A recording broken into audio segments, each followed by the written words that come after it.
What's going on, guys? Romer the Romer here. I'm going to talk about the differences between ScoutIQ and Scoutly and which app is better. I started out using Scoutly a year and a half ago when it was called FBA scan. It's cheaper. It's got a little bit more versatile options. Like you have options for different colored triggers. And it's also got the option to download media as a database, which ScoutIQ is more focused on books. And since I'm 95% books, I'm starting to venture into media, but I'm still 95% books. I choose to use ScoutIQ. The thing about the triggers with Scoutly is I don't even know if they really work. I'm not talking shit on Scoutly or anything, but I don't really even know if they didn't do what I told them to do.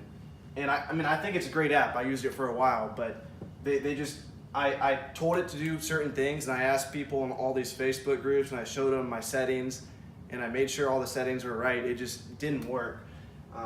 But great idea to have different color triggers. So like if I want green triggers for books that I'm going to put in my physical bookstore, I don't have a physical bookstore, but if I did, then I want orange triggers to be everything going Amazon FBA.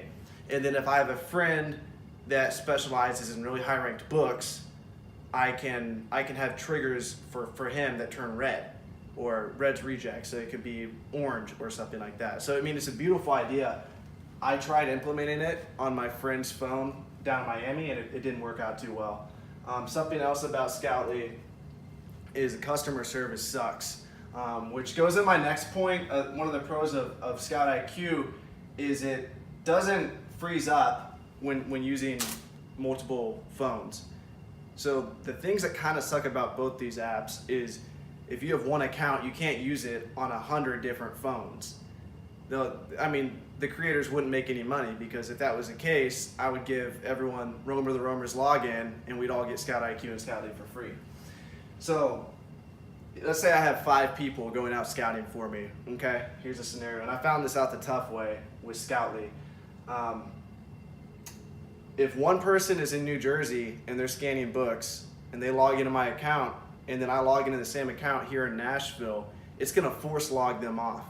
Okay, actually both apps do this.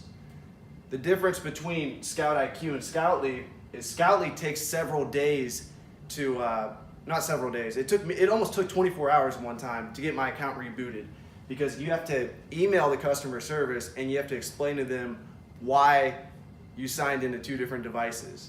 Like you have to actually tell them, and that's actually what made me change to ScoutIQ, was just because of that reason. And Scoutly was cutting me a deal. They were cutting me a deal. I had several accounts open. I was like, what's the cheapest I can get?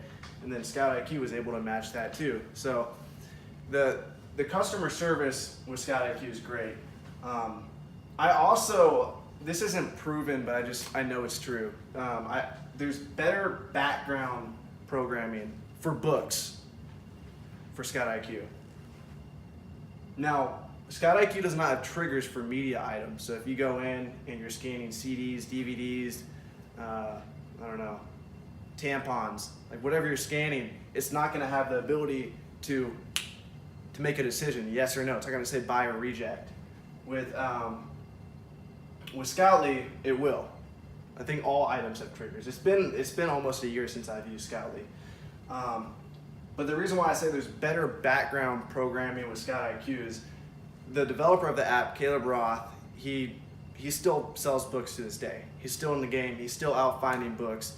He understands how book selling works. So there's very little things. If you go back to one of my videos, I talk about the most commonly left FBA books on the shelves, and I talk about how when the low merchant price matches the buy box price, a lot of times these apps won't catch it. Well, ScoutIQ does a good job of catching it. When there's like a new offer to compare against our Amazon offer, ScoutIQ does everything to turn green when the book may be good.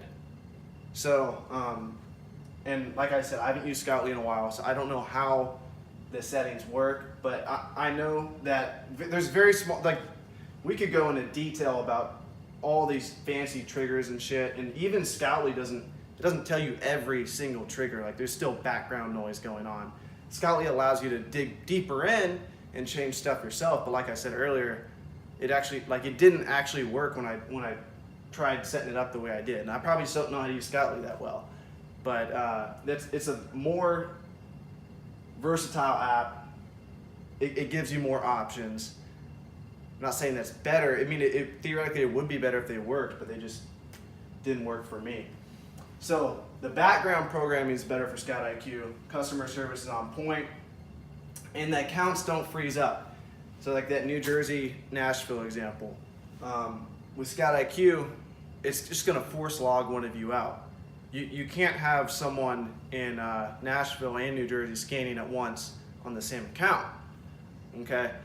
But when they do force log you off, you don't have to email customer service with a reason explaining why. So I use ScoutIQ, and another reason why I use ScoutIQ is because I know Caleb Roth. He's a great guy. He's got the book flipper community, huge Facebook group. You guys should join that. And every time, ScoutIQ came out with eScore first. So every time like a new innovation to this software is made, it's usually made by this ScoutIQ. Sometimes it's made by Scoutly. They always kind of copy each other to an extent, but ScoutIQ came out with eScore, which it tells you how many times in the last, I believe it's 6 months, how many times the book had a day with at least one sale. And that changes the game up 100%. And Scoutly has that option too now, but you gotta give credit where credit's due. ScoutIQ came up with that. So that's my take on these two apps. In the description below, I have affiliate links for both of them. So if you guys choose, it's no extra cost to you. I get a little bit kickback. Subscribe, like, comment, unsubscribe, do whatever you gotta do. Peace out, guys.